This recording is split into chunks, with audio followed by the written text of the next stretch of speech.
Holidays, you filthy animals, and welcome to an all-new episode of the OH.Report video podcast. My name is Brian Skronsky. I am going to be your host here today, feeling kind of festive myself. We just wrapped up a great weekend, state championship weekend for high school football, so fall sports is officially in our rear view mirror, but not completely. We're going to talk about that here in a little bit. Plus, the College Football Playoff Committee, they also put out their 12 teams, a little bit of controversy there, so we'll break that down as well.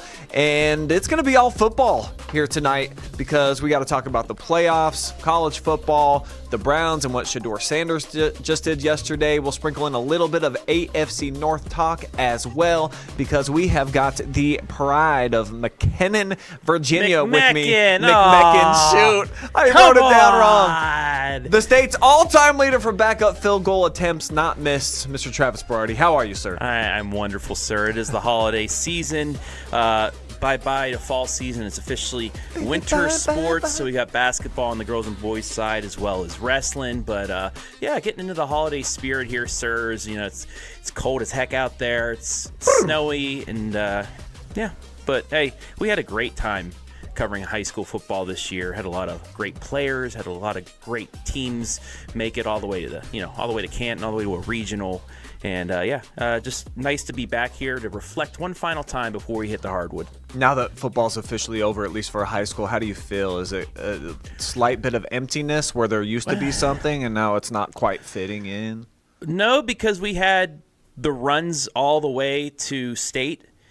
There wasn't that downtime because we're immediately right into basketball season now. I mean, normally when you get the runs, there's a lot of downtime. You know what I'm saying? But I knew that was going to happen. I shouldn't have. I gave you a fastball right there. But we don't have that much downtime now because like 2 weeks away we're at the holiday hoopla. Shoot. You get Christmas, and right after that it's the sprint to Dayton. Go time. In the state basketball tournament. So I am sad to see football go, but basketball is here, and it's about to get exciting as well. Let's check in real quick. We'll give you just a baby piece of basketball here tonight because we are live. We are free right now from the dog pound. Hoo, hoo, hoo. And how about those EK Bulldogs right now on top? They got Ridgedale doubled up very, very early. We're not even, 3 minutes into this thing.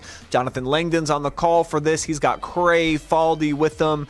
That is on YouTube Channel 1. Also our Facebooks. But again, this is an all football show here tonight, folks. All 7 high school football championship games are about to get broken down by Travis and I here in just a minute. We're also going to announce the winner of the top play of the year. Really exciting. We took the 13 winners all the way up through the regional semifinals. We put them out to YOU, the fans, and gave you an opportunity to decide what was the absolute best of the year. I'm very much looking forward to seeing who's going to win the pizza party coming up next week sometime. We'll preview that college football playoff. Of course, we got to talk about the Ohio State University. A little bit of a letdown, I would say, on Saturday night. University of Indiana. Didn't move much, though, in the rankings. Dropped from 1 to 2. I think you might even argue when you look at it, though, that probably Ohio State has the toughest journey, it seems like, now to get there. So maybe number 1's a really good fit for Indiana this year. We'll see. They got their teeth kicked in last year when they were in the college football playoff, but I think this is a little bit better Hoosiers team. Lucas Wickiser, the amazing writer that we have for the Clebus, he's going to join us. He's going to break that down. He's also going to talk about the Cleveland Browns and what a head-scratching loss we just had yesterday to Tennessee, the team that would probably be the only one on the schedule that we would be favored in. Couldn't get it done, but Shedeur Sanders certainly did, at least statistically speaking. And another really weird way to end the game. We go for 2. We're down 14. We go for 2 again. We don't have our quarterback out there that just let us down the field. We'll get to that at the end of the show. But first, Tom Benson Hall of Fame Stadium is where Travis, myself, Jonathan, the gang, we were there every single day over the weekend, taking in what was a fantastic 7 divisions of football, at least on paper. It looked like it was going Yeah. to be that way. But before we got to that, they give the announcement earlier in the week. I think it's the day before they kick things off for the Mr. Football. We had 8 finalists in the state, Travis, and I think you could kind of argue that this was a bit of a lifetime achievement award, but that is your victor for 2025 Mr. Football, Grady Kinsey. Well, what a crazy career he had. I'm going to read off a couple numbers for you folks out there. But again, this is career and not necessarily what he just did this last year. But we're talking about a cat, almost 8,500 rushing yards and a state record 136 touchdowns. That's outstanding. That yardage is 3rd all-time in the history of the state. 13-0 this team was until they ended up falling to Cleveland Glenville in the semifinals just last week. But you look at his numbers for this year and just not what they were a season ago. His junior campaign, he got robbed, man. And I do feel like they gave him the award based a little bit on that. Still ran for almost 2,600 yards, 40 touchdowns. Really good. He's a two-way stud as well. Not trying to take anything away from him. Over 100 tackles. And for his career, we're talking about almost 350 tackles, 19 for loss, 3 forced fumbles. So unbelievable what this kid accomplished. Grady Kinsey, we salute you here on the OH.Report. But you look at what he did last year, where he was 9th in OHSA history with 3,300 yards rushing, 50 touchdowns. They go 16-0 and they win the state championship. So I do feel like voters kind of were like, man, I feel bad that we didn't give it to him last year, and they kind of connected the two, even though it was 29, 30 straight wins for them. Thoughts initially, though, when you saw the announcement that he got it, because I kind of felt like that was going to be the case. It was between him and Mr. DeVito, and that's how it finished 1-2. Last year, he was my number 2 vote again because, Bogdan Miller had to vote for Bogdan at number 1. But this year, he was my number 2 again. I went Braden DeVito. For all you folks out there, get on me if you want to, but I went Braden DeVito 1. I went Kinsey 2, and then I went Levi Davis of Olentangy Orange, who he rolled to a state championship as well at number 3. But it was very close. It was a very close vote. It comes down to, I was a little afraid because that number 2 vote gives you points as well. Yes.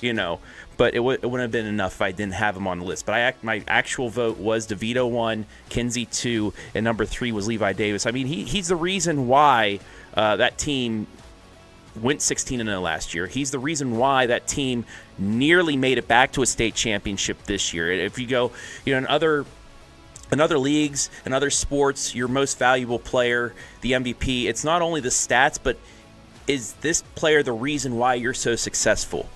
And Kinsey is the reason they are so successful. However, the runner-up that we know is the absolute reason why Shelby played for a state championship. That, of course, Braden DeVito, and I'm embarrassed to say I get in my vote 12 hours too late. I also had this cat. I added it up. It would not have helped. It would not have switched things over. I was sweating it. But I was sweating it bad. These two guys are both going to Air Force. I actually got a chance to talk to Mr. Kinsey up at Hall of Fame Stadium prior to the first game on Thursday. First of all, dude's got one heck of a mustache growing. You do. It looks really nice there. But I went up to him and said, congratulations. It's going to be really fun watching you and DeVito the next few years at Air Force. He said, man, that guy is a baller. I cannot wait to get up there and play with him. And from what I've read from interviews with him and DeVito, they're already buddies. They're already, going back and forth with each other. They're messaging each other, things like that. So for them to have that relationship already, and to see what I think they can do at Air Force here in a couple of years, man, that's going to be some fun watching. There are going to be a lot of Air Force fans here in the Buckeye State, definitely. And Braden, I think, had the numbers this year to win it. 4,500 accumulative, 69 total touchdowns when you include the couple that he had on defense, threw for 3,100, 73%. That was best in Division 4 this season for any qualified player. So one more time, we just want to salute Braden DeVito for the season that he had. Legendary, extraordinary, and a great leader on and off the field. What a great kid. Gave some individual interviews after the Division 4 championship game, which he played arguably his worst game of his career. Still had a smile on his face, still very authentic, and this kid is the right fit to go to Air Force. So you talk about that 1-2 combo that they can potentially have if they stay there for the next several years. It's going to be super cool to see these two Ohio-bred boys out there and making Colorado Springs, which we're told is called Clear Fork West here by some of our commenters, Jerry Marshall on the Clear Fork games. I love that he always brings that up. But to be able to keep an eye on them, there's been different schools and different programs that for different individual reasons we keep an eye on, like how there's a whole bunch of Houston, Texas fans right now in Lexington, Mansfield area because of one Cade Stover. I think that's going to be the case for that team, and it's going to be must-see TV for college football for Air Force. How close is Air Force to where you grew up? Not close. No. Probably 4+ hours in the car. Okay. But that's the case for Colorado no matter where I go. I'm in the western slope, top left corner of the state, real close to Utah, real close to Wyoming. Everything is on what they call the Front Range, which is Denver, Colorado Springs, Boulder. All those cities are side by side, like in a big line from north to south, and we're not very close to any of them. I was going to say, maybe, when you go home, make a trip out, see an Air Force game with them playing here in the next couple of years. Yeah. It'd be worth it. Maybe be a first stop before you head back out, into the slopes. That'd be something for you to do. I bet if you got a hold of them, they might give you a free ticket up close in the student section or something like that. But I can't wait. Section. I can't wait to see what they do. This is like, can't wait to see what Bogpin can do at Ohio State. Sure. But now we have these two as well in the next couple of years. It's just great seeing these guys that we've covered in high school now excel. Just like last night watching Cade Stover, run that Stover shove that it turned out being a penalty. But on Sunday Night Football, Mike Tirico calling at Kansas City against Patrick Mahomes, and here's Cade Stover doing like a hurdle over a couple defenders to get a first down. It's cool to see how these high school students have just developed into full-grown professionals. Ball is great, and it's one thing that can just bring people together regardless of background, where you come from, any of that thing. But definitely seeing them at the same school, coming in, same recruiting class, 2026 freshmen. We'll be keeping an eye on both of them. But let's get into all of the championship games. Let's begin with the big boys, Travis. Division I, and Olentangy Orange. First time they ever been to a state championship game. Yep. First time they ever took home a state title as they knock off St. Xavier. The Pioneers just won their first boys basketball championship, too, not that long ago, just a few months back. So what a crop of athletes they must have right now. No, absolutely. And like I said, Levi Davis was my number 3 overall pick for Mr. Ohio, for Mr. Football in Ohio. 10 of 18 passing, 177 yards, 2 touchdowns. Lucas Fickle, though, had himself a game on the ground, 31 carries, $133, and a score. And you're going to hear a lot about this, folks, for the 7 games we break down. Not pretty close. I mean, these games were not too close. Olentangy Orange breaks out to a 21-7 lead. St. Xavier scores with 5 minutes left to kind of make it decent at 28-14. But this was the closest game of the weekend, and it turns out being the last one on Friday night. Jake Britt for St. Xavier, only 45 rushing yards.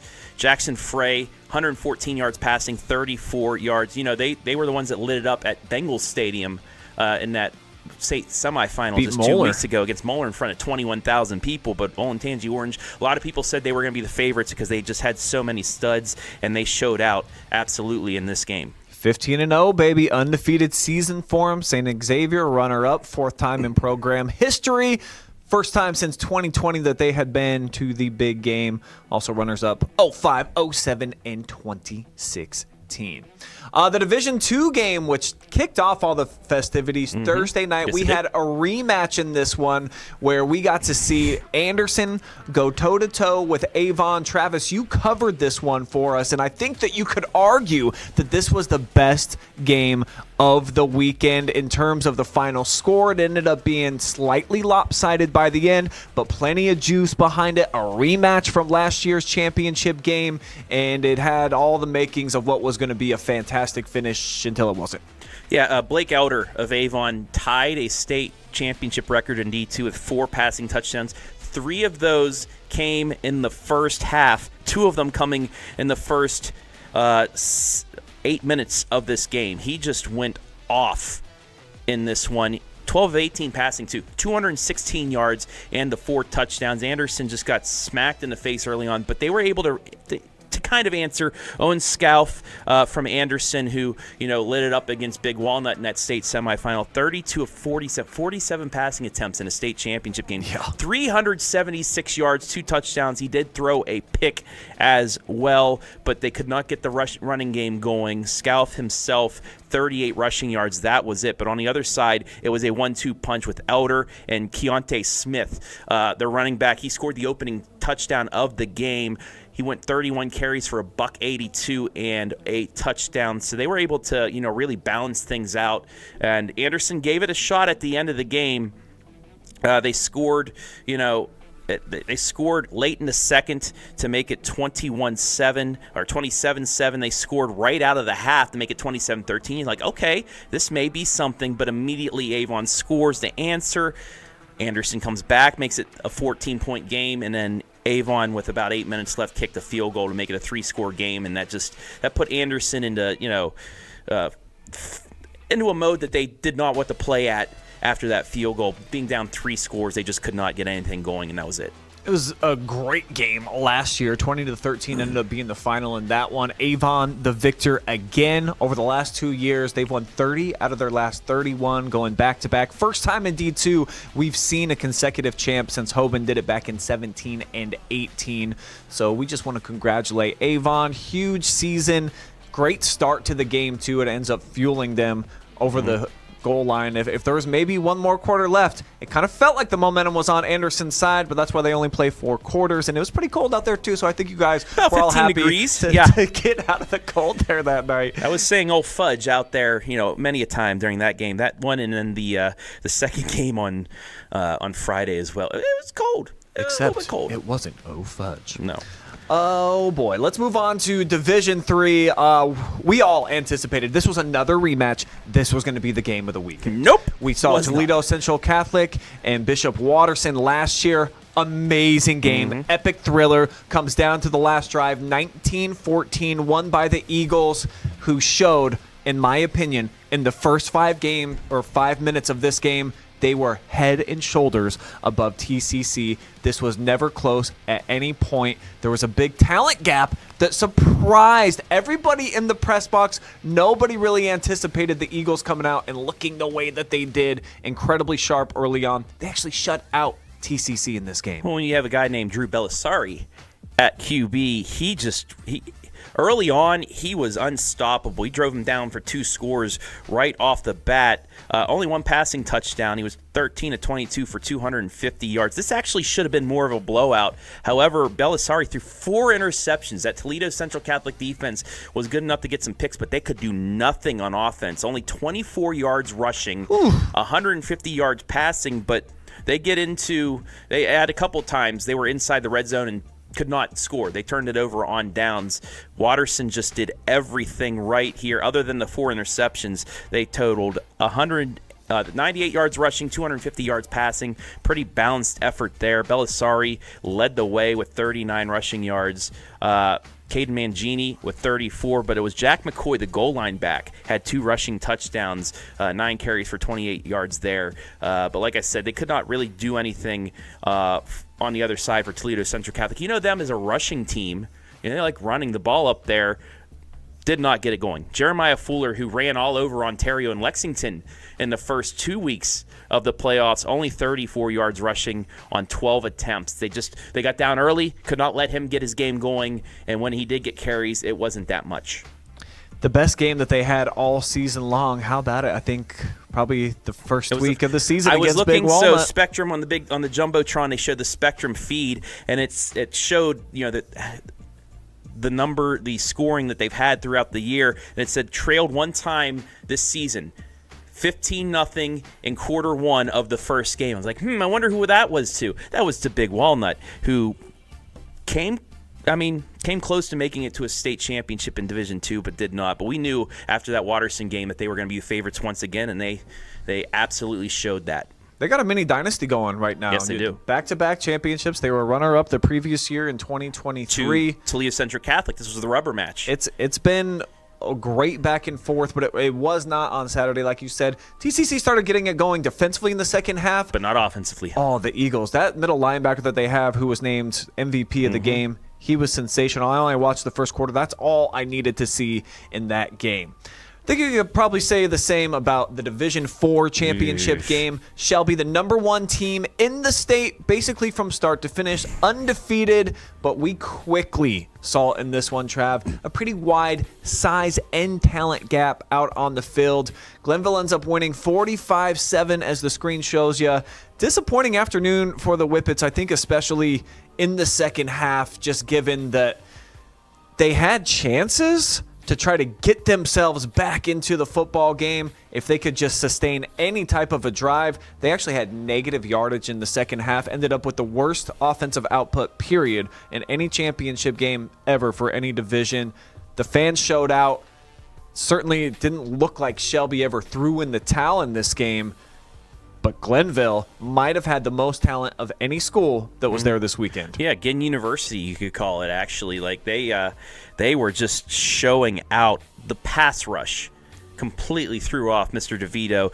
Caleb Bailey, I said that name a lot during our audio stream. He had 3 sacks, 3.5 tackles for loss, along with his 4 solo tackles. Sincere Johnson, 5 assists. That's it, and a half a tackle for loss. But he didn't need to do much because they were keying on him, and Bailey was on the other side and just creating havoc the whole time. Now, Shelby, they tied the game up at 7. Right on, Yeah, this was an awesome play with the freshman. in the second quarter. Luke Blevins. This was 0-0 about 10 minutes into the game. Glenville got that 92-yard punt return for a touchdown. And is this going to be the only score of this game? Shelby immediately comes back down, scores on the Marshall Shepard tush push. Marshall Shepard. It's Michael. Michael Shepard. I said Marshall. We miss you though, Marshall. Yeah, Michael Marshall. You should have won a phenom. But it was 7-7. You're thinking, all right, but then after that, Glenville just woke up, scored 17 straight points, and that was it. That second quarter was the difference. After Shelby had some momentum, they just they awakened the beast, and Glenville pulls away for the victory. But what can we still say about Shelby? They are history makers. The way they were able to get to this game, they just ran into a juggernaut that was just too much for any team. They play a Division I schedule on the non-league. They play St. Ed's. They play Massillon. They play Hoban. They played Avon. I mean, that's the who's who. They had 3 losses going into the game. And they weren't even that bad. Was it Avon? They lost by 3. The other 2 games, they lost by 2 scores. Yeah, Hoban as well, 3-point game. Avon ended up beating them by 12. St. Ed's by a couple touchdowns. And they beat Massillon in overtime. I mean, this was a team that, it kind of... remind me of like the Marion local senior class last year, that they could have defeated a D6, a D5, maybe a D4. This is a D4 squad that would at least compete in the D3 game, the D2 game, and the D1 game. Looking at the analytics right now from the game, super lopsided, and hundreds of comments came in on our coverage. And I do want to clear up a couple of things. There's some debate going on. Glenville does have an advantage that no other football team in the entire state of Ohio has legally with the Ginn Academy. But they do it the correct way. They've got a public school, the only public school that's for all boys out there in the state. Their longtime coach, Ted Ginn Sr., set it up, I think, about 20 years ago. And its focus is for mentorship and for kids that need a little something extra. And they do amazing things. It's an awesome, awesome program. It just so happens that most of the kids that come in are really good at football, are really huge, ginormous people that are fast too, and end up going to places like Ohio State where they've put dozens and dozens of players. They have 2 right now from the Ginn Academy that are going to be going to Ohio State coming up here this next year. And they have at least 25 players that I read online that have gone to the NFL from Ginn Academy over these 20 years. When you look at like Troy Smith, Heisman winner, Cardell Jones, another quarterback, Marshawn Lattimore, Ted Ginn Jr., I believe, was the first class that went there. So it is an unfair advantage. The debate that I saw in the comment section, does that even factor into the competitive balance? And I don't think it really does because of how it's structured and set up. So it really doesn't have that big of an impact on how many boys go to the school.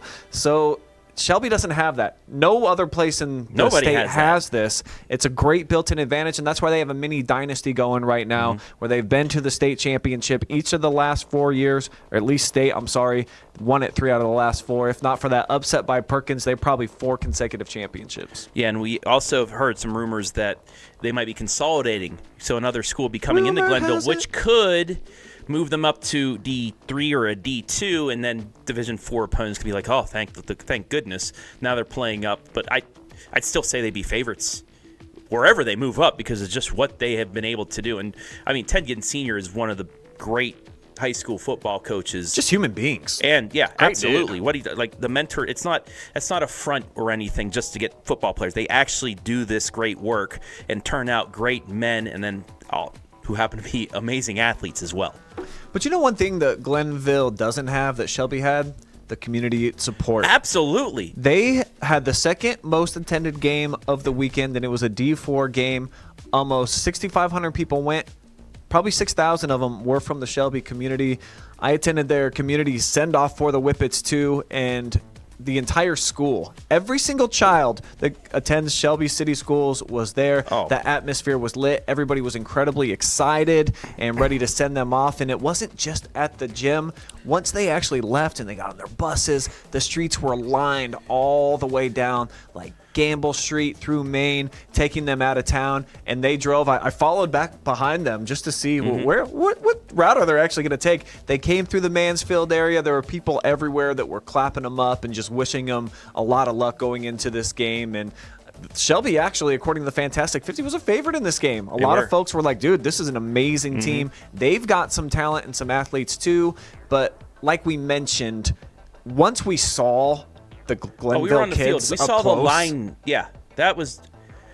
Oh boy. Like, Oh, boy. That was just. You're thinking, okay, can DeVito make enough play? If he would have had maybe another second in the pocket to throw, he would have been. How about just a second? Or a second, but he had to get out of the pocket a lot. He's good when he's out of the pocket too, but when you're getting chased down by guys that are going to Ohio State and Max schools and things like that, it's a little bit different than teams. Linebackers and corners you see from the MOAC. Yeah, I think it's just a different animal. It's a commits. wake up, but it's also a learning experience for him when he does go to the Division I level. When he plays at Air Force, now he sees what it's going to be like, and for a kid like him, it's just going to motivate him more. So Whippet Nation, you guys were absolutely off the charts. Unbelievable atmosphere the entire week, the build-up, every week going into it as well. So it was one of the more fun tournament journeys that we got to experience like and basketball. be exposed to. So many great too. memories. And this team is going to go down in the record books as, right now, the best that's ever come through the program. They've been playing football since the 1800s out there. So we want to salute the Whippets. Absolutely. Championship Friday just did not go your way. In Division 5, Travis, Liberty Center, they waxed Willersburg. This was a battle of unbeatens. Another one that on paper you're like, okay, this is going to be a good game. But Liberty Center, it felt like this was their build-up. They were the team of destiny. They hadn't won the entire championship in about 30 years, but they've been getting to the finals. Yes. They lose to Ironton last year in a good game. Perry beat them the previous year. And maybe, they'll have to rescind that, and they'll send another championship to Liberty Center. But they took care of business big time, 35-3 in this game. First title for the Tigers since 1997, but like we all saw with Ironton low-key getting the death sentence this year. They're just a fantastic group of guys, and they too had a huge fan base out there. Yeah, they did, and they had a balanced offensive attack as well. They ran for 216 yards. They passed for 143. Thomas Moeller, 14 carries, 196 and a touchdown. Garrison Cruz, he cruised for 84 yards and 2 touchdowns. So when you got those multi-backs, and then when you have a quarterback like Caden Kreinbrink, who went only 8 of 12, very efficient though, 143 yards, 2 touchdowns. You got that offense where you fake that handoff, get a couple guys open deep. That's what they were able to do. He had a long at 44 yards for Lonzak's touchdown. He had 2 total receiving. Isaiah Badenhop had a 34-yard reception. So they had some big plays as well. One of Muller's touchdowns was from 41 yards out. On the other side of things, Wheelersburg just couldn't get anything going, especially on the ground. They only had 49 yards total rushing. Stephen Hall, 28. Elijah Brown, 26. And then They don't pass it as much. Braylon Rucker only 6 of 13 for 94 yards and an interception. So it was just a great defensive effort by Liberty Center. But then on the other side, a very balanced attack that, they scored. It was 7-0 after 1, 21-3 after 2, and they just scored once in the third and got the running clock in the fourth. But they just kept coming at you, and they get the championship. They almost ran it 50 times in the game, and effectively, but not over the top. 216 yards, averaging 4.6 yards per clip. But if you're able to just keep leaning on a team, and that's all any offensive coordinator will ask for. If we run it and we get at least 4 yards, that means if we do it 3 times, what happens, Travis? You get a first down. Fresh set of downs. So that's what they were able to do. The time of possession was 31 minutes to just 16 minutes on the other side.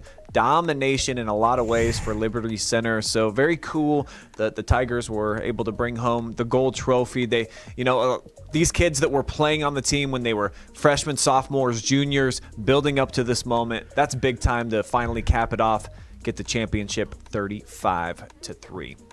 In Division 6, I think we all kind of knew where this one was going to go. Yeah. When you see that Kirtland is in the championship game, and they kind of get there every single season. Hopewell Loudon, a team that we've seen a couple of times this year. They were the number 2 ranked team in the state, but boy, Kirtland is a beast unlike any other. If Marion Local did not exist, this would be the premier Ohio football program, period. Yeah. This is their 14th state final, Travis. Do you want to guess out of how many years?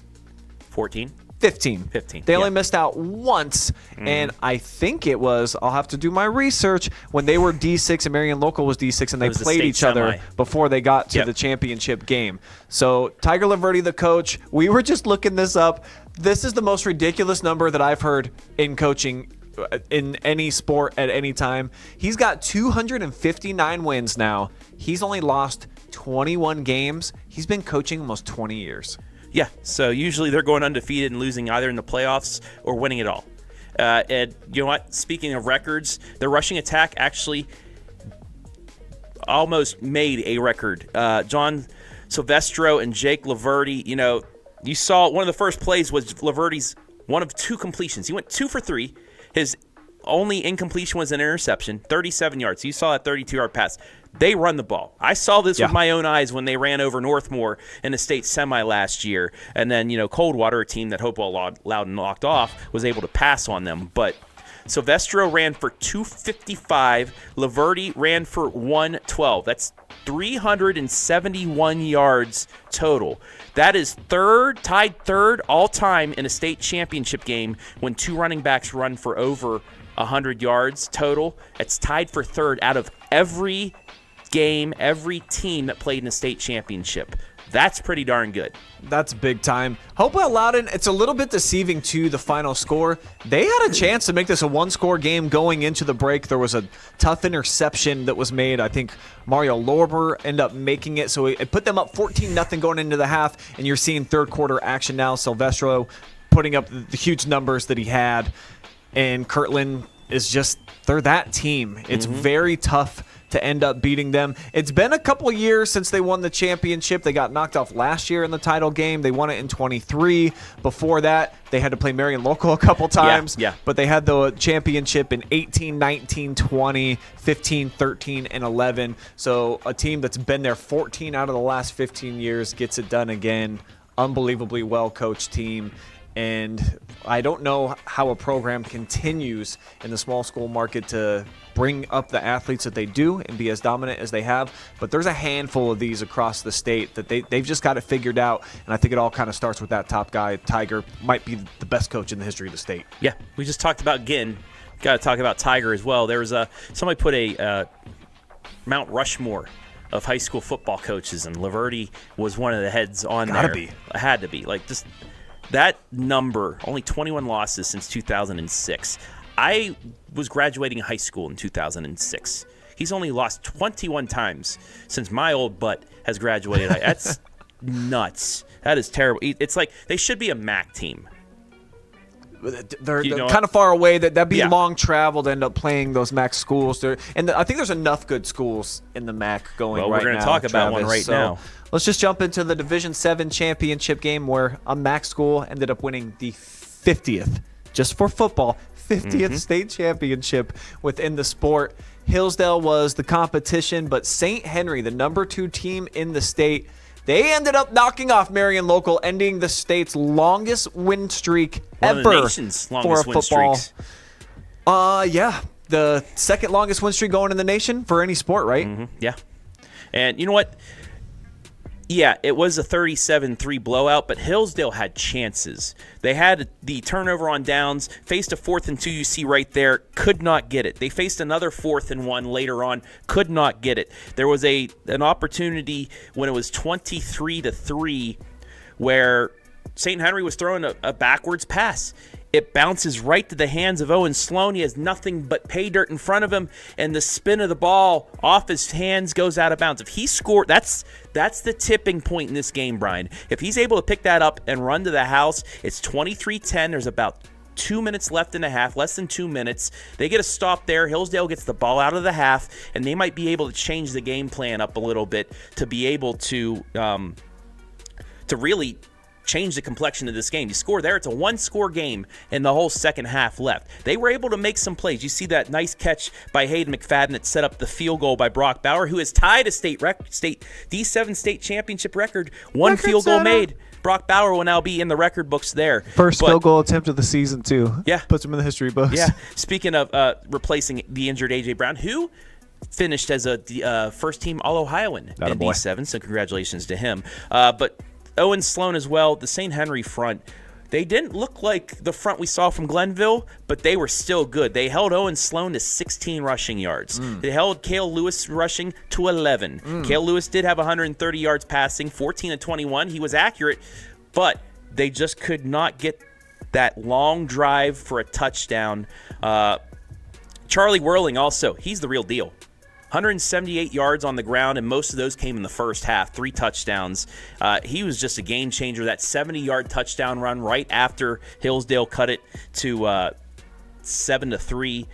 Hillsdale did have a drive late in the third quarter, but it resulted in an interception. Just play here, play there. That's the difference. Hillsdale, this is a much more competitive game than last year for the Falcons. Much more competitive game. It's just nothing bounced their way this year. We all felt like this was going to be a different experience for the Falcons, a year more experienced. Most of the kids back from a season ago. St. Henry were just so disciplined up front. Yes. They were very physical. There were holes wide enough for big SUVs to go through. The fan base was electric the entire game. And this is a program, traditionally, they are getting into Final Fours. And for this class in particular, we talked about it on our broadcast. It's kind of a cool story for a build-up that when they were freshmen, 2 wins. They got into the playoffs with just 2 wins because they beat 2 MAC schools that year when the seniors were freshmen. But then the next year, 3 wins. And again, they get into the playoffs somehow. 7 wins last year, and then all of a sudden they take off. They felt like they could beat Marion Local. They gave them an amazing game in the regular season. They get revenge in the regional championship to get into the state Final Four, and the Falcons were competitive to a certain degree in this game. St. Henry just appeared to have the best constructed roster, the most disciplined team, and they were the best on the field on this Saturday morning. Rushing, not an option for Owen Sloan in the offense, unfortunately for Hillsdale. They just never, I think his best run of the game was 4 yards. It was 5. I have it right here. 5 yards. Cale Lewis scrambled for 9 yards. If they were able to just get a little bit more of the pass game, the rush game going, they could have opened that pass game up a little bit more, but it was too little too late. A lot of littles I just said there, but too little, too late. They did start those swing passes. They did get that slant pattern to McFadden in the third quarter, but they were already down 3 scores at the time. I did see Coach Klein in the post game saying, this is our second time back here, but we are nowhere close to the MAC right now. Nobody is anywhere close to these MAC teams because they are just so good, so well developed. He said we're trying to work to get there, but we're nowhere close to MAC football right now, and I don't think anybody is. I mean, they've got a dynasty going right now for an entire conference. St. Henry, they haven't been to this point in a while, but in the 90s, they were that team before Marion Local then took over, and Coach Goodwin, I think in 2000, became the coach there, and now they've been on their roll.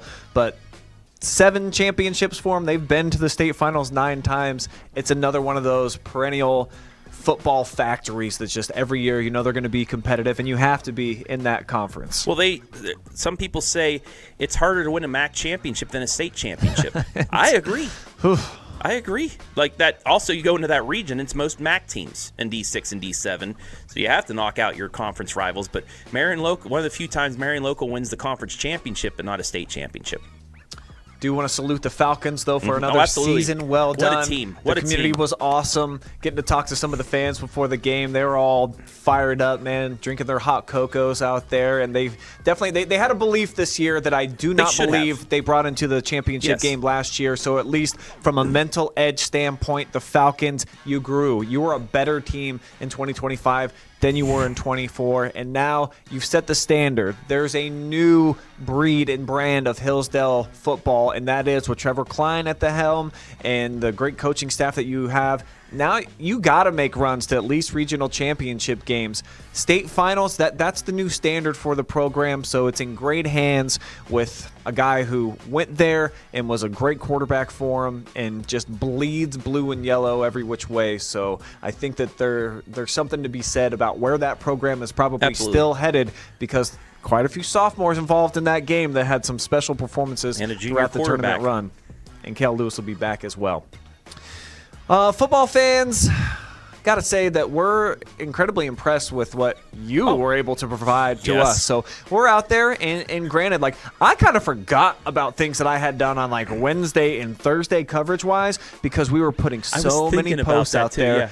Travis, look at this. So this is just what's going on in our Facebook today, and hey, basketball's happening. Woo! We'll look in on that in a minute. But but there was a lot of football that went down. Oh, yeah. We had hundreds of thousands. I think we actually topped over 1 million views over the weekend for football if you combine all of our different platforms. Hey, look, there's our podcast. Yeah. Thousands of likes and shares. Shout out to Sawyer Barnhart, who's a senior at Lake High School up in the Cleveland area. Hit us up. Phenomenal job. All the pictures that you saw are available for free. Download them. That's all he wants, is that people are taking them in.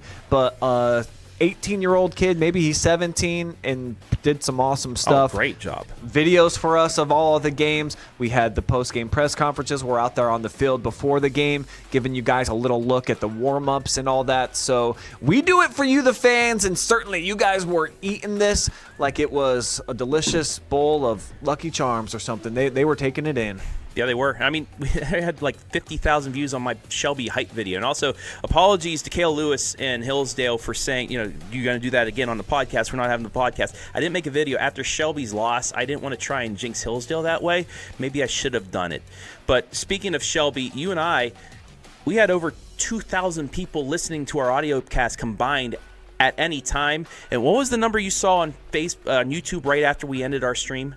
Yeah, I think normally a good YouTube stream for us for football would be, a couple thousand, maybe up to 5 for a playoff game. We finished that thing at 18,000, and people are still going back and watching an audio cast. You can't even see any of the game. And then in total, between that and our Facebook stream, I think like 75,000 people ended up tuning in. Why would they listen to our voices? I don't know, but that's probably crazy. Because they didn't have to see us, and that was a big benefit. You did see us, remember?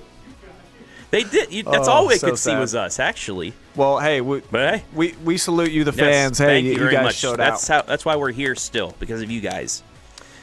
Speaking of which, the top play of the year, we put it up for you guys, and every single week throughout the regular season through the regional semifinals, we give you our 10 best plays that happened on the gridiron from that night, and we allow you, the fans, to determine what was the best of the best.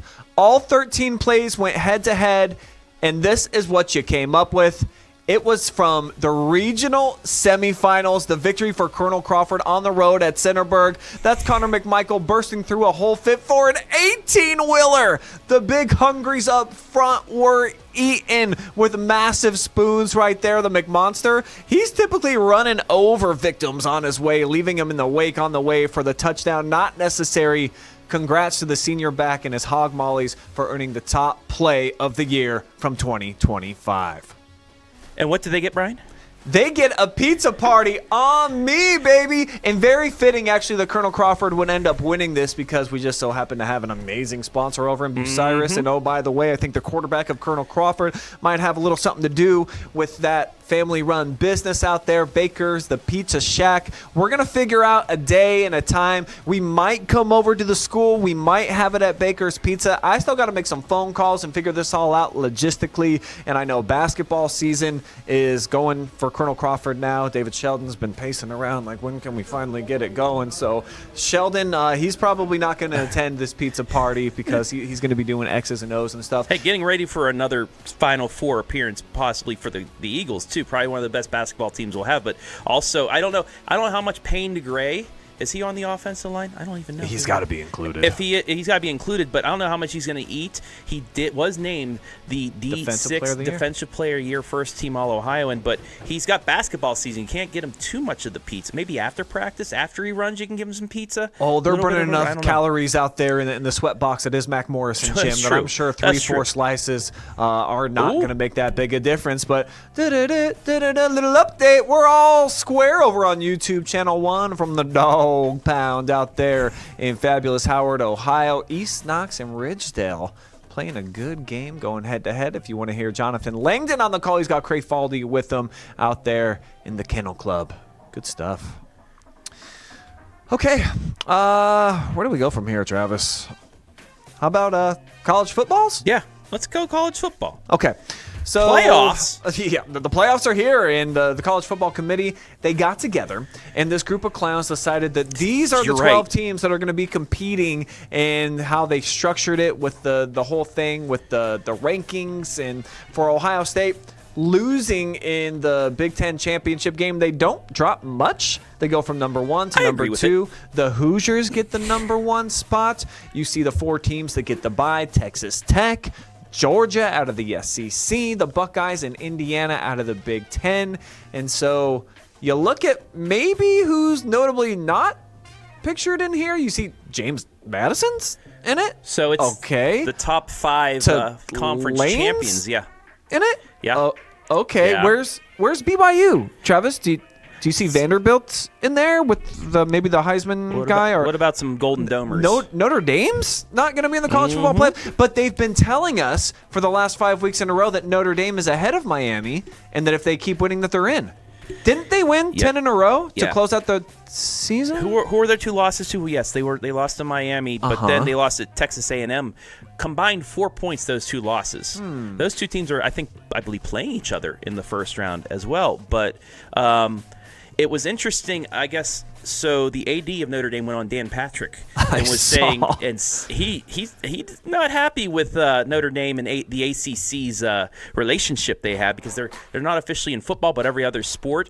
Well, the ACC network, apparently not fully affiliated with the conference, put out a post I think it was a week ago, Team A versus Team B, what the wins and stuff. They put why Miami should be in over Notre Dame. Why are you doing that with 2 of your teams? Also, the network leading up to Selection Sunday 5 times showed the Notre Dame-Miami game to try and convey voters to go that way. Also, the head of the selection committee is the AD at Arkansas.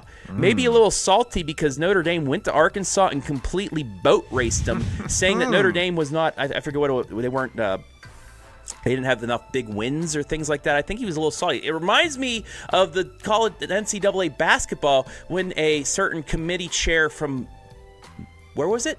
North Carolina. What? Put his team in over a couple other deserving teams. I'm not going to name who those teams are.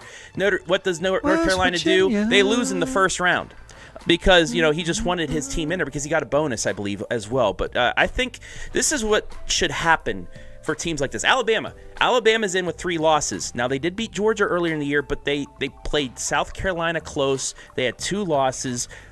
One of the first time we have a 3-loss team in there like Alabama. I agree with the conference championship with Ohio State and Indiana. Don't hurt Ohio State that much. It's your first loss of the season. You lost by 3. You had chances to win. Just flip-flop them. I'm okay with that.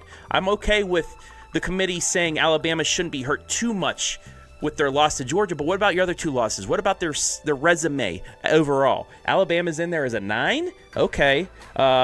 They barely beat Auburn and did not look competitive against Georgia. Exactly. Notre Dame, I think the last 2 weeks, yes. Granted, look at the competition, but they outscored them by like 100? Yeah. And this just shows more that the committee does not care about these rankings moving to Selection Sunday. It's just like basketball where you say, oh, yes, team's in on the bubble right now, but once you get to it, well, we went with their head-to-head. Why didn't you do this earlier? Why?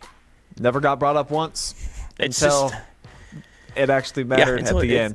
It's crazy. Think my big beef, though, certainly is there, and I worked a lot this week, and I did not pay a ton of attention. Is there a criteria that suggests that one of the Power 5 schools outside of the top 4? Okay, so Tulane and James Madison have to be in there? So the 5, this is all because Duke, a 5-loss team, won the ACC. There was a big tiebreaker for the second team. Virginia was in there with, I think, 1 loss. Duke and 4 other teams were in with 2 losses. Duke, due to a tiebreaker, made the championship game. Then they beat Virginia. So that knocked them down. They're not a ranked team. So the top 5 conference champions based on ranking, I think JMU finished 25th. Tulane finished, I think, 20th or 19th. Finished ahead of Duke. So that's the other 2 teams. You had to have 5 conference champions that are ranked high. So those 2 teams make it in, and that knocked out a BYU whose 2 losses were to the number 4 team, Texas Tech, who is a juggernaut. They rolled over everybody this year, and BYU, thanks to playing them and then playing them in the championship game, their 2 losses, they are out. Like we said, Notre Dame, first 2 games of the year, that great game on Memorial Day weekend against Miami that they lost by 3, and then they lose by 1 to Texas A&M, who has been just running over teams as well. Then they do what they're supposed to do. You went out, you might get in there. Not the case. This is why I've seen some people say, well, let's move it to 14. There's still going to be people's going to be mad no matter what. I think that's what the bracket this year has showed us. The committee, I think, needs to get taken out of this. There are people that have shown if the BCS formula was still used today, the rankings aren't that bad.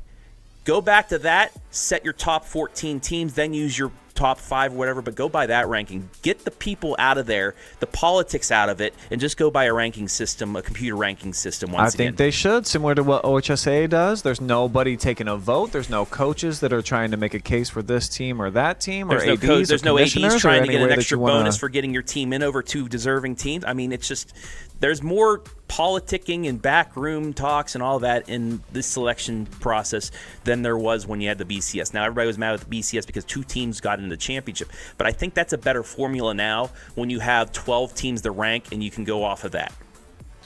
Well, Travis, what I'm most interested in is the defending champions, the Ohio State University, who will end up playing runner-up in the Big Ten, Miami or Texas A&M. And my man, Lucas Wickiser, the writer for the Clee Bus, he has been the man on the case for the Buckeyes for us over the last several years, as we'll take a ride all the way out to fabulous Cary, Ohio. Just like Ohio State, it's in reverse. Lucas, my man, how are you doing tonight? Oh man, I'm doing great. It's I'm glad to be back, Brian. It's been a while since I've been on the show with you guys, but thanks for having me. Bro, I'm so happy to talk to you, and just want to get your quick thoughts on what you saw Saturday night in Indianapolis to be specific. The Hoosiers defensively were great. Ohio State, too, was really good on that side of the football. Just couldn't get it done. Some missed kicks, some missed opportunities at the end of the game. How do you make heads or tails about what we saw in the Big Ten Championship for an Ohio State team that has just been running over the competition? That one's still kind of perplexing for me. It's still a bit of a head scratcher, and I think, and even though I don't think one man affects everything, I'm not sure if Brian Hartline was the one coaching the offense as the offensive coordinator in this last game, man. The offense looked completely vanilla. It looked kind of sluggish. It looked kind of lethargic, but I hope he was coaching. But he was hired as the new head coach at South Florida, so I can understand why he's excited to get going. But for Ohio State, I'm still scratching my head on that one. I don't really want to get into conspiracy theories here, but this morning I did hear something about Coach Day and the staff possibly reserving some extra wrinkles for the playoff, because they knew they were getting in regardless. But I still don't like that if that was the case. But do with that what you will. Maybe he was reserving something for the playoff, and we'll see what they can do against the Aggies or the Canes. You've got the good, the bad, the ugly in your article that you can read right now on OH.Report, right. Luke. And Bo Jackson, Jeremiah Smith, the good. I think we all anticipated they would have some good games. What I want to focus on here, though, is the ugly, something that we haven't seen much of this year, bad pass protection. Julian Sand didn't feel 100% comfortable, had a couple of balls that were tipped at the line of scrimmage as well, ended up throwing an interception early on in the game. Break that down for us and what you saw from the Ohio State offensive line that led to us having our worst offensive output of the season. Oh, man. Again, that's another head scratcher for me, because usually we've been pretty solid. I mean, this was the first time that Sand was really pressured or really in trouble this whole season. So it's probably the worst time to be having that, but also I think Indiana and Curt Cignetti, their defensive front was just great at disguising their shifts, great at disguising their blitz packages. And so credit to Indiana, man. I was kind of scratching my head there thinking Indiana wasn't legit, but I think they are. It'll be interesting to see what happens with them in the playoff. But that's what makes me a little nervous, because if this was true and if Indiana did figure something out, that gives Miami or Texas A&M or anyone else the blueprint. And you can make adjustments between now and New Year's Eve, but it's going to be an interesting thing to see what happens with Ohio State the next time they take the field. There was a good amount of conversation going into this game that the two starting quarterbacks, Mendoza and, of course, Julian Sand, whoever had the better game and perhaps the winner in the game would end up being the Heisman frontrunner. Luke, we saw Julian throw for 250 and a touchdown, also had that interception, and Mendoza was pretty good in the game. He made a couple of really critical plays when they mattered most, but he didn't have big-time statistics. Do you feel like that is the case, though, now that Fernando is the leader in the clubhouse right now going into the college football playoff for the Heisman Trophy? Yeah, I would say if I had to pick, and I love Julian Sand. I love the kid. I love his humility. He seems like a genuine field general and a leader. But if I had to pick my Heisman winner, it would be Fernando Mendoza right now. I mean, whenever the guy needed to make a throw, he made it. Whenever he needed to make a check down when he needed to stay out of trouble, he made it. It was almost like when Indiana needed 5 yards, they got 6. When he needed 10, they got 12. Our defense was always a step behind him, and Mendoza looked great, and I think he's going to be the first Heisman Trophy winner in Indiana history. And if he is, congrats to him. If Sand wins it, awesome. But, like we've been saying, I think our guys would rather have a national championship than a Heisman Trophy. And we'll see if Sand and the guys can fix things, turn it around, and get rolling on the run here starting New Year's Eve. Yeah, and that throw Mendoza had on third down with the clock running down, he needed one more first down to get it. That was an absolute dime. I was in a Christmas bar in Lakewood, though, so I wasn't able to see too much. Shout out to Andy Jardy, who lives up that way too. But let's go the couple fourth down and shorts inside the red zone. Didn't you guys get a transfer from a certain West Virginia University that was your goal line short down back? He had no carries in this game. What was up with not using C.J. Donaldson in short yardage situations? Oh, man. And I'm going to give a shout out to my girlfriend, Elizabeth, because we were watching the game. And I was like, honey, I said, if I could afford to pay for a new TV, I'd be tossing this one over the railing right now. Because you hand it to your big bowling ball running back. I don't get it either. It was, a 4th and 1? Just pound it straight ahead. Quit with the cutesy Stefanski-esque stuff and just run it right down their throats. I don't get it, man. Your guess is as good as mine. Also, we do have a couple extra TVs around here, so if you do want to toss one out, just let us know. Show some video. We can air it on here, and we'll replace you with one. By the way, Curt Cignetti, do you know where he attended college and played quarterback for? Please. Was it West Virginia? Yeah, his dad was Frank Cignetti, Hall of Fame coach from West Virginia. Mm-hmm. It's just those West Virginia guys get the best of you. You had Nick Saban from Fairmont, West Virginia, beat you guys in a big game, and then Curt Cignetti from Morgantown, West Virginia, beat you guys. So is West Virginia your kryptonite? I don't know. Let's focus on the here and now, Luke, shall we? That was, right. It kind of reminded me of the Hillsdale game. It seemed like every ball bounced the way of Indiana in this one. Mm-hmm. I definitely think at the end of the game, to Travis's question that he had for you, we've got 3rd and 1 and then a 4th and 1 opportunity. I first off, hated the decision, and I was at Hollywood Casino in Columbus. Nobody wanted to kick that field goal and try to tie it that was in the sports book. Everybody's just saying, like, so what? The defense has been playing great. We've got them backed up. Go for it on this 4th down. I didn't like the decision, but I feel like the conspiracy theory train might get going. It almost seems like last year, what was the formula for success? You go into the college football playoff, and everybody's coming off of that loss, and your coaching staff can beat you down and then can say, hey, we've accomplished nothing so far. Everything has to be earned from this point forward. And it felt to me, I only got to watch the second half, every single snap of it, like there just wasn't that extra juice in terms of not what the players were doing, but what the coaches were bringing, Luke. To your point again, too, that Brian Hartline kind of 1 foot out the door here. It just didn't seem like the Ohio State offense that we've been accustomed to seeing so far throughout the 2025 season, where it's been good. It's been very consistent. So you definitely got to tip your cap to Indiana, but it just felt a little bit off. Would you buy into any of the rumor mill that perhaps Ohio State, not that you want to lose the game, but you're really not trying to put everything out there? So do you actually believe that there's still some secrets to be had going into the playoffs? Because the Buckeyes knew no matter what, worst case, they were going to slip to like 3 or 4 and still get a bye? I usually want to buy into conspiracy theories either. I don't want to buy into this one fully because I think discrediting Indiana. Curt Cignetti, even though I think he's a little too cocky for his britches, he's done a heck of a job with the Hoosiers. And I think saying a conspiracy theory is the cause of that will be taking away credit from him and his team. But I do think Ohio would be reserving some wrinkles. I still think there would have been a way to game even if you were doing that. So I think half and half there. I think Indiana beat us on a day playing well when I had to draw off. Also, maybe they was going there. Let's face it. When Ohio State gets going, this offense is explosive. It's dynamic. We're nasty, but we'll see what happens going into the playoff here. I have another question to go on to that. Hartline taking the job with USF. Is this the players reacting to this? Is this some of these players, I'm going with him to USF? Is there infighting inside the team? Like, this is one of the main recruiters for Ohio State. This guy recruited me, things like that. Did it hurt the psyche of some of these players knowing that your main guy is now leaving you for another college before the playoff begins? I hope this isn't the case, but I could see that being the case. I don't know which one it was years ago, but I think there was Tony Alford was Ohio State's old running backs coach years ago and left, I think, for Michigan. And, I don't think it flipped any recruits, but I don't think they played as hard or something like that. But I do think it's a factor. Players are tied to their position coach. They're tied to where he goes, I think, a lot of the time. But I hope that's not the case. And I know Brian and I were texting about this. I really don't like the fact that coaches leave in the middle of a playoff. The other teams can wait. I know there's National Signing Day. I know you want to get involved. I know you want to get your program going if you're a new head coach. But there's got to be some sort of deadline or a time where they can start talking to coaches, because this has to stop. I think it ruins the sport.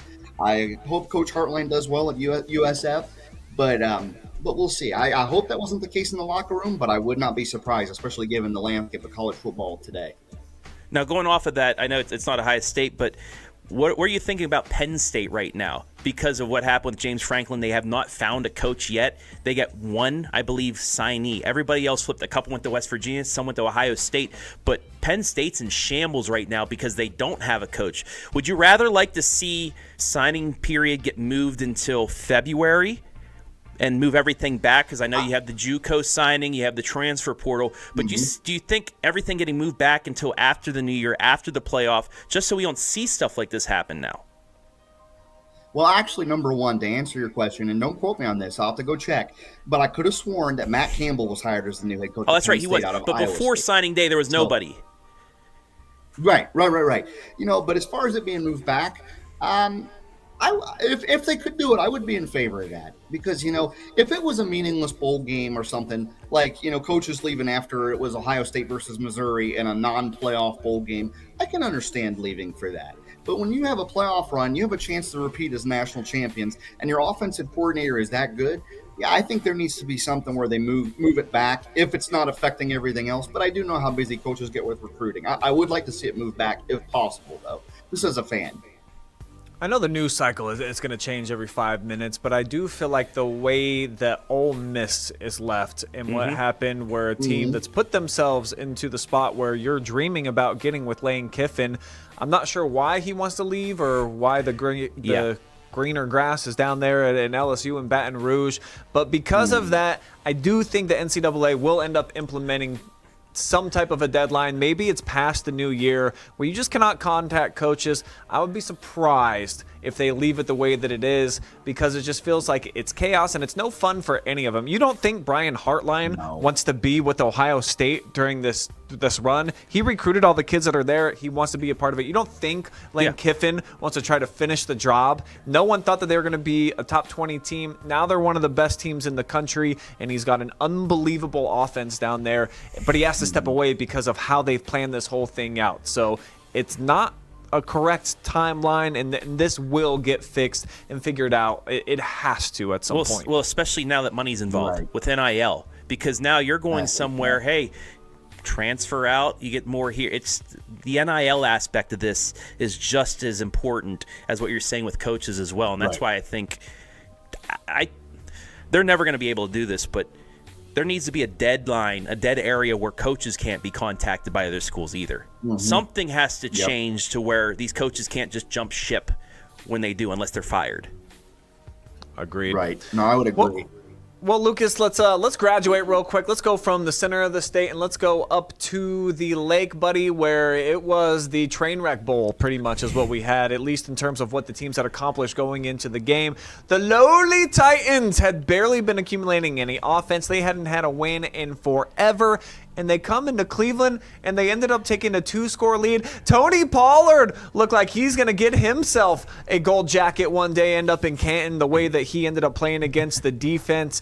That's what really stood out to me, is the fact that they just could not slow down the running attack. Getting to the second level, Tony was making unbelievable runs in the open field, just like this one, taking it in for a touchdown. So let's start just with the loss, Luke. And this will be the only game the rest of the year that the Browns are going to be favored in. They've got a very tough schedule down the stretch, and Cleveland looked good in stretches of this game. However, going against a team that only had one win, and you end up laying an egg in some regards, not getting the job done. What's your thoughts on the coaching staff, Stefanski, defensively, the coordinating job that Jim Schwartz did in this game, and then just ultimately not getting a victory against Tennessee? Because even though it was a fun game, I really enjoyed the experience until it wasn't cool with the 2-point conversion and what they drew up at the end of the game. I certainly felt like it was disappointing, and it wasn't one of those where I go wander around at the park like I've been known to do at about 4 p.m. on a Sunday. It was too cold for that, but I felt disappointed in the entire way that the full program came together yesterday. Right, and I wasn't, unfortunately, unable to catch all of it, but from what I heard, and I would agree with my brother-in-law on this one. He said that was the protect your draft stock play call with the 2-point conversion there, which I think he might be right. He's usually pretty spot on, but yeah, man, you can't get a win against Tennessee with one win. They've only got one win, and I feel bad for Shedeur Sanders. I've kind of been wait and see with this kid. I've really been kind of hanging back and kind of watching what he's doing. He had one of the best games I've seen, or at least what I could see from the highlights. And this kid was, he had one of his best games and he lost. Come on now. It's not on him. It's on the team and the coaching staff. So I've been hearing some rumors floating around that they might clean house with Stefanski. I don't think that may be the right thing to do, but man, oh man, it's tough up in Berea. I know Mike Polk a few years ago said close the factory of sadness, but that thing's operating at full capacity right now. It's ugly. Oof. Well, thank you, Shedeur Sanders, for winning my fantasy football matchup. The 4 touchdowns helped me win by 6. But why not fire Stefanski? I mean, those decisions, the first one, you're down 14. I hate the analytics telling you, hey, go for 2 because even if you don't get it, you're only down 8. But that forces you to go for another 2-point conversion and then put up that play that Judkins just went completely blank on. Why not fire the coach that's made so many bad decisions over the course of the last couple years? Right. Travis, and I can understand the frustration there or the question there. And I am not defending Stefanski. Let's get this clear. I'm not defending him. He's in a big bad stretch right now. But the thing is, I look at the team, I look at the program, I look at kind of what we're known for. And when we fire Stefanski, if we fire him, I got one question to ask: who are we going to get that's worth anything? I mean, James Haslam, Franklin. I will give him credit. He already took a job. Maybe. He's busy. Maybe, man. But yeah, who are you going to get if you fire Stefanski? I think the guy is going to be unemployed if he's fired for about all of 2 or 3 minutes, because he's a 2-time Coach of the Year candidate. That does mean something, and he did it with Cleveland. So, I don't know. I think I would give him 1 more year to kind of see what he can do. You would have Shedeur with a year under his belt, or at least a lot of practice under his belt, and you'd have some new draft picks. And then if he doesn't do well, then I would consider firing him. But I do understand the frustration. I don't like a lot of the play calls, but just for continuity's sake, I don't think you fire him at this moment in time. It's not really a ringing endorsement of him. It's just hold off, because I don't think we could get someone better. You know what I mean? Well, he does have a passing matchup. Shedeur Sanders, the Harold Fannin Jr. What can you say about the play that he's had? Over 100 yards receiving, a touchdown as well. He's becoming one of the best young tight ends out there. Oh, man. And I forget what round he was drafted. I think it's 4th or 5th round. And, I'm thinking Harold Fannin out of Bowling Green, and I'm like, okay, out of BG. This MAC conference, man, they churn out some great players. And so I've heard of comparisons of him, and I know he's still very young. Obviously, he's a rookie, but I've heard if he does really well, they would be comparing him to prime David Njoku, which that's a nice thing to have for your tight end room. But I like the kid. He's very athletic, a great big target for Shedeur or any other quarterback, and hopefully he still continues to do well. I like the rookie. He's great. You're talking about the MAC college conference, not the MAC high school conference, right? Because they got some big kids in the MAC as well. They strangely don't produce big-time college athletes. You don't see that often. Great football teams there in the MAC, but you don't hear about kids that are really participating on Saturday, so it's just one of those type of cultures. But back to Sundays, Luke, and with Kevin Stefanski, I'm going to agree with you. Yesterday I was convinced that I wouldn't be surprised if I wake up tomorrow and I heard that the Haslams called him in and just said, we're going to give Jim Schwartz the keys to the kingdom for the rest of the year and just see how he handles it. I'm really perplexed by how he talks about Shedeur Sanders, how he interacts with him when he's on the sideline or lack thereof. There was a timeout yesterday where he did not come out and talk to the offense, where they had Bailey Zappi was out there basically giving Shedeur the instructions. Are you of the feeling, like most of the Cleveland media, myself is, that there's just something that doesn't work between those two, and Shedeur's such a fan favorite now that I think we'd almost all pick to have Shedeur coming into the next year over Kevin Stefanski if he won't give over his own ego and just determine. Now, I saw that they said this morning he's been picked as the starter the rest of the year. Well, duh. He's the first player in the history of the NFL in his first 5 starts to put up the numbers that he had yesterday. Why do you think that there is such a big disconnect? Because he oftentimes won't even use his name. He won't reference it. I watch almost every Kevin Stefanski interview that he has to do throughout the week on the dog chat. And, bro, there's something going on that just isn't right. What are you picking up? Yeah, no, I agree with you. I don't exactly know what's going on. I'd love to be a fly on the wall in Berea, man. It's interesting. And I never really thought this was as big of a deal as I think it is now. But if you're a winning team, usually the common denominator between winning teams is you have a coach and quarterback combo who, if they don't really love each other or really get along, at least they can work well together and they have a good working relationship. And you don't see that with Kevin Stefanski and Shedeur Sanders. I don't know why. Maybe behind the scenes this is a little conspiracy stuff again. Maybe he was forced to pick. Maybe they were forced to pick Shedeur Sanders and Stefanski didn't want him around. I don't know. But for a winning team, you got to have a great head coach and quarterback combo that at least get along, if not downright work great with each other. But you're right, man. Something's not right in Berea. Something smells. Do you anticipate the Browns picking up another win over the rest of the season? You look at, we got to go to Chicago this next week. We come back home. We've got Buffalo, who's right in the thick of the playoff chase, and for the AFC East, they're still somewhat in it. Then we get the Steelers at home. They need every victory they can to end up winning the division and close things out down in Cincinnati. Can you picture the Browns winning any of those 4 games, Luke? Man, I don't know. I think if I had to pick one that they might win. The Steelers. You're probably going to beat us. You beat us once a year, it seems like, in one of those games that we think, we can come in here. You're probably going to beat us. I wouldn't be surprised. Would not be surprised. Travis, it's just how it goes. Travis, to your point, man, for several years now, what have you guys done? You've beaten us and gotten Browns coaches fired. And so you might win a game and get Stefanski fired. But if I'm True being as well. honest, right. If I saw one win left on the schedule, I'd say it'd be Cincinnati at the end of the year, just because the Browns always get up at least once a year and take Cincinnati to the cleaners. But I don't know. If I had to pick one win, I'd say it'd be Cincinnati. But man, oh man, it's tough. It's tough, and it's sad being a Browns fan, man. It's just we were born God's toughest creatures, Cleveland sports fans. So yeah, I don't see them winning another game this year. But if they did, it'd be Cincinnati. That's my call.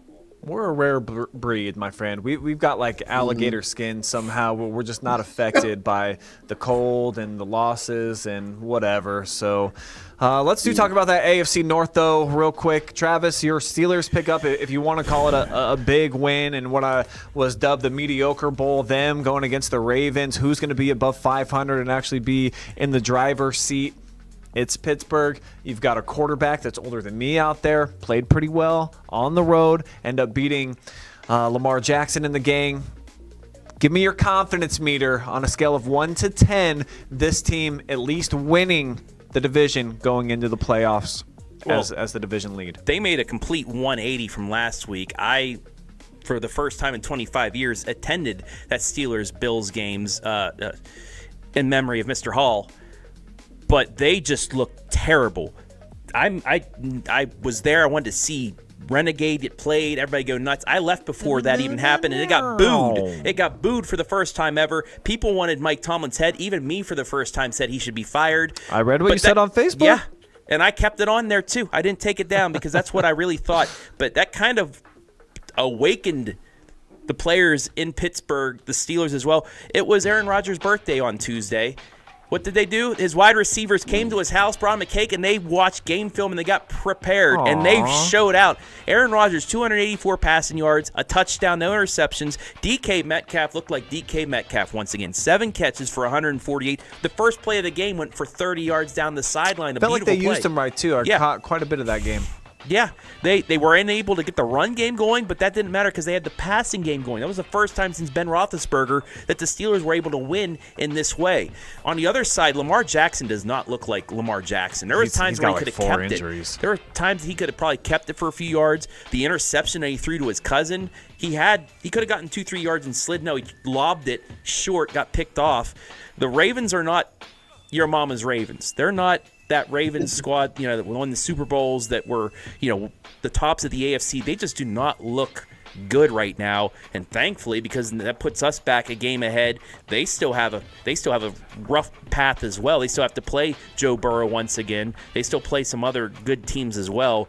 For the Steelers, hey, 9 wins. Here we go again. It's probably going to be 9 wins, maybe the division, and a loss in the wild card game at home. If that happens, Just another year in Pittsburgh. You close the regular season. You get Baltimore at Pittsburgh. Yeah. I anticipate that's going to be the game that ends up determining the AFC North. There's tough schedules for each of the teams in the division going down the stretch. The Bengals have a really tough run. Baltimore too. Every team that they're going to play is going to be in the postseason this year. Luke, can you picture anybody in the AFC North coming out with a winning record and actually winning the division? I think this division that was arguably the best in football for the last 3 or 4 years running, brother man, all you got to do is just get 8 wins, like Travis said, and you're probably in 9 max. Over 500, 9 and 8. That's the Tomlinism. Right, and I would agree there. I think if I had to pick a team to win the division right now, I probably would pick the Steelers. I mean, just gut feeling. And Travis, I know you hate the mediocrity, man, and it has become a thing for you guys. And for Cleveland, I'd love to be where you guys are, but I can understand why you're frustrated because you guys have expectations. But I think the Steelers are going to win the division, and we'll see if Tomlin can push them further. But that's my pick right now is Pittsburgh, but we'll see if you guys go further. I don't know. It's interesting seeing the meltdown in Pittsburgh with Tomlin, and I don't know how much longer he's got, but we always think he's on his way out, and he still somehow manages to stay. Yeah, I mean, we get Miami on Monday Night Football.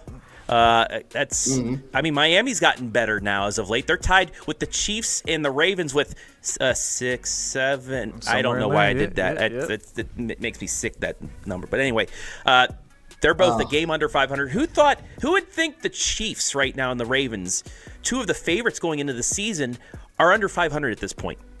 The AFC's all lopsided and weird, so yeah. This is what I'm thinking. The Colts are out now. Big picture. They got Phillip Rivers coming in. They came out like, what, 8-2? Yeah. To start the year.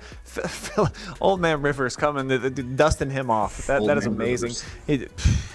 He's got 11 kids to feed. He needs that NFL contract for the season. The Bills are halfway. The Bills are hanging on. I mean, they had a great second half to the Steelers, but they needed 2 defensive plays against Burrow to beat the Bengals here on Sunday. So they're going to be. They still. Who knows about them? They're down there.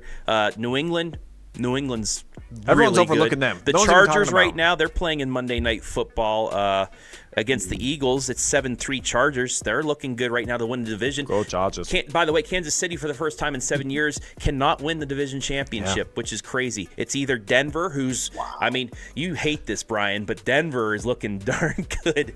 Oh, hey, it's one of the Browns quarterbacks of the last 20 years. That's fantastic, man. I mean, who knows who could come out of this AFC? It's easily the NFC Super Bowl to win this year because they have so many good teams. Has no chance at making a run and winning a championship. This is my hope and dream. As a closet Bills fan that I've just always wanted us to take Josh Allen, and I see everything that he's doing. This is going to be his best, easiest path. He doesn't have to go through Kansas City. He's 0-4 against them in the playoffs. Can't seem to beat Joe Burrow, I think, either. So they're going to be on the outside. This is Josh Allen's year. I think Buffalo is going to end up winning the Super Bowl. That's my hope and dream. I was in Pittsburgh when I was in Pittsburgh for that game. I was with Bills fans, and they're good people too, jumping through tables and stuff. But they're good people. They're a hardy breed. But talking back and forth about our teams and stuff, and I go up to them and said, you know what? If the Steelers get eliminated from the playoffs, I always root for the Bills. I mean, they've gone through enough as well. I mean, how many Super Bowls did they come up runners up in a row? 4. And then, the stupid coin toss where, Kansas City won that AFC championship because Allen didn't get the ball because of a coin toss, things like that. They've suffered as well. But I would agree with you. If when the Steelers get eliminated, probably in the first round of the playoffs, get blown out by the Chargers at home or something like that, I'd like to see the Bills go up against who? The Rams, the Bears, the Packers. I would love to see the Bears Seahawks. in there too. If we can get Rams versus Bills, or excuse me, Bears versus Bills, bro, that's a dream scenario. Yeah, for sure. Probably not going to happen. I just got to say something, Dan. Go ahead. I know we weren't talking about this, man, but did you see that video of Ben Johnson, the Bears head coach, after they beat the Eagles? That dude was channeling some animal energy, man. He ripped his shirt off like he's Hulk ripped. Hogan. He ripped the shirt. He's ripped. Oh man. So, but I hope if the Bills don't win, I'm rooting for the Bears. I'm with you. How about the Bears going from first place in the NFC yesterday to 7th place with 1 loss? Because of how the NFC is just such a different looking conference right now. But I'm pulling for Caleb Williams and that gang, and defensively they've been really good. But Ben Johnson, with that 6-pack of abs that he has for a dude that looks like he's probably just working on science formulas in his basement in his spare time, that caught me off guard too, Luke. But I think it's something that's got them going right now out there in Chicago. And as they're going, we're ending. I think that's enough for tonight's show. We've talked a lot of foosballs. There's still Monday Night Football that we got to get to. And basketball season, it is here. It is going. East Knox just came up short. They had a chance for a game attempted tying three-pointer. Couldn't get the ball in bounds, so Ridgedale ends up getting the victory there. We've got the post-game interview on the way here on the OH.Report. But this is what we want in January and beyond out there in Buffalo. And it doesn't matter where you are. They take those breakable tables, and they're just regular tables. They just choose to break them. They'll take them anywhere. I mean, I don't look that bad. You got about my stomach girth right there. That looks about right. But I just assumed that was you the other day. I don't have those pants. I don't have those pants. The beanie I would wear, but those pants are just a little too much. We'll get you hooked up. Yeah. Don't worry. Luke, always a pleasure talking to you, man. I think that what we saw from Ohio State Saturday is probably it's just lighting a fuse. Some way, Ryan Day is an evil genius, and he's got this thing figured out, my friend. So I think Ohio State's going to end up being back-to-back, buddy. That's what I know. I hope so, man. Keep the national championship trophy in the Big Ten. Buckeyes repeat and drive every Wolverine nuts. I can still hear them crying from here, man. Let's hope they do it. All right, that's Lucas Wickiser, our writer for the Cleabus. Check him out online at OH.Report. Thanks, guys. I'm Brian Skoronsky. That is Travis Table Breaking Berardi over here. You'll see him at a Bills tailgate near you. But for now, we're just going backwards on the interstate. Getting out of here. Have a fabulous Monday. We'll see you for a whole bunch of round ball this week on the OH Report. Happy holidays, everybody.